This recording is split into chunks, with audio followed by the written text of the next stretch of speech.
Hello guys, and we're back ready for part 2 of this scientific and religious transformation happening in early American history. Like I said, in part 1, we are going to focus on the Great Awakening in this video. As always, you can follow along right on your phone. It's pretty easy. Go to our Google Classroom page, look for outline number 8, Scientific and Religious Transformation, and we are on the section, The Great Awakening. Alright guys, so the Enlightenment brought logic and reason into the way colonists thought about the natural world.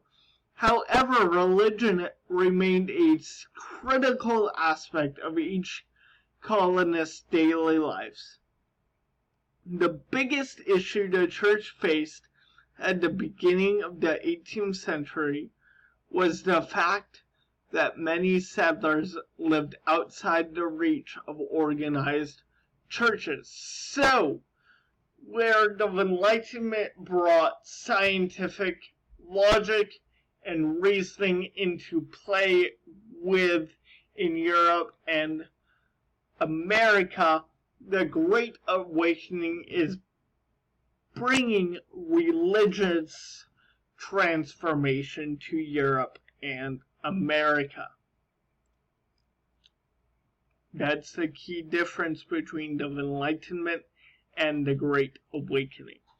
Isolated from their sea-bound, bored peers, the pioneers were often too far away to attend churches and religious gatherings. They too were caught up in the pursuit of wealth, defending their land holdings and exploiting labor. It was a common opinion in the Eastern settlement that the Westerners had become as savage as the Native American neighbors. Churches still used traditional means of gaining new members, including building new churches and teaching children the articles and liturgies, but ministers were inching towards the discovery of a new mechanism, the revival, that would recruit not just an individual or a family, but hundreds of people as once. The stage was set for a series of religious revivals, which were collectively become known as the Great Awakening. So thousands of people coming to their faith. That's what they aim to do through the principle of this Great Awakening. As Americans thinking grew more scientific and settlers grew more prosperous, the colonists began to desire a more relaxed way of life. As a result, the dependency on strict religious tenets eased. Harsh Calvinist beliefs began to fall to the wayside as preachers such as Jonathan Edwards and George Whitefield began taking over the pulpits. So religion in the colonies greatly became relaxed to non-existent. These two people, Jonathan Edwards and George Whitefield, is about to change that. Jonathan Edwards, besides being a suburb preacher in his own right, became the generation's greatest theorist on revivalism. His most famous speech, Sinners in the Hands of an Angry God, preached at Ainsfield, Connecticut in 1741 is arguably the most famous American sermon of all times. Naturally, in APUSH, if you have a teacher like mine, you will read that sermon in your APUSH class and probably discuss that sermon. But the model Edwards preferred, that's traditional New England revival in which a pastor awakens a spiritual outpouring in his own congregation, did not become the American standard.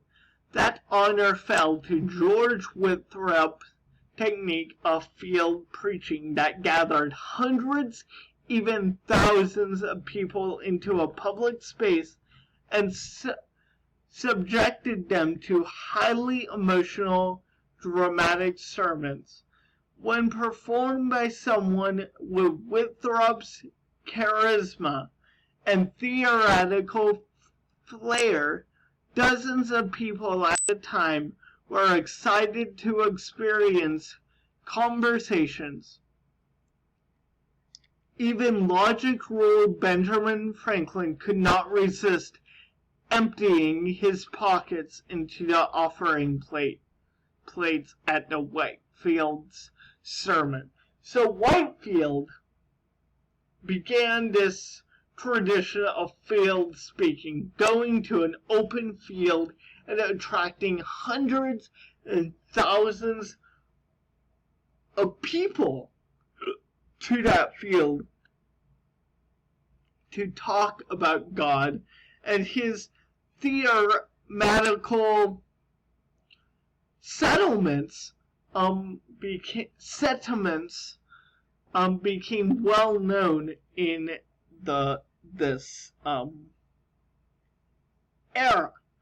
Whitefield's practice fits even better with the conditions south of New England, when religious pluralism was greater, ecclesiastical organization often weaker, and a greater percentage of the population were not church members, reaching all 13 colonies in 1739 through 1741, and returning to many of them a few years later.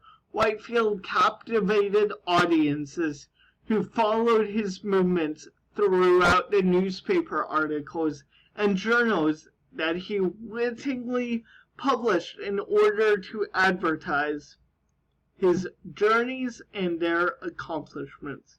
This was the first time a religious leader had done such a thing. So he began to tout all of his successes, all of the people transformed and now looking to Jesus in newspapers. He bragged, he made sure he captivated the audience. This was the first time a religious leader did such a thing.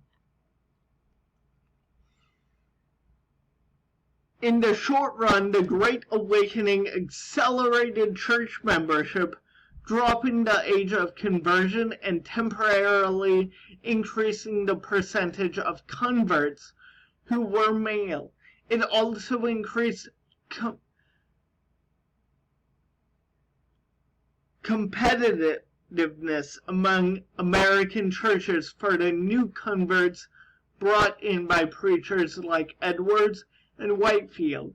In the long run, it had the effect of recruiting people who would likely have joined church anyways, though were more gradually.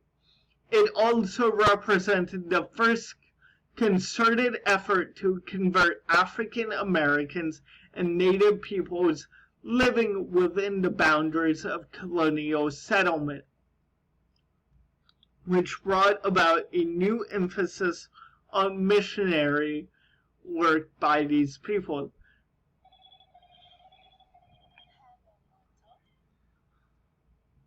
The awakening also spurred enormous controversy. Many ministers were influenced by the Enlightenment to distrust spiritual claims based solely on personal revelation.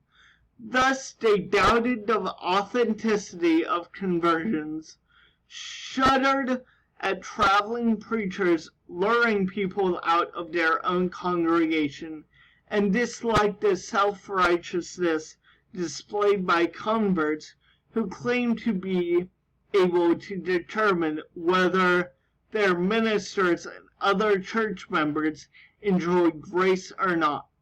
As a result, many Congregationalists and Presbyterians split off from their churches and joined the Baptist, Methodist, and other moderate sects. The need for ministers of these new and emergent sects spurred the growth of colleges and universities throughout the colonies. So there was controversy because some of these conversions of people to Jesus Christ was not seen as legitimate because they were being forced to convert in hopes of money, in hopes of saving their family. I don't know. But some traditionalists rejected the teaching of Whitefield Edwards and other preachers of the Great Awakening as too radical, which divided their church into two distinct groups.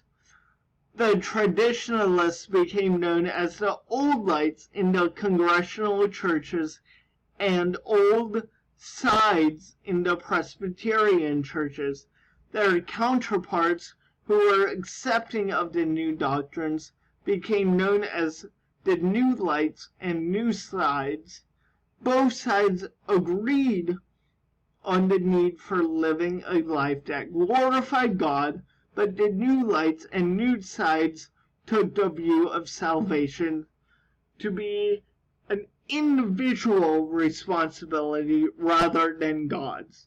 The New Light influenced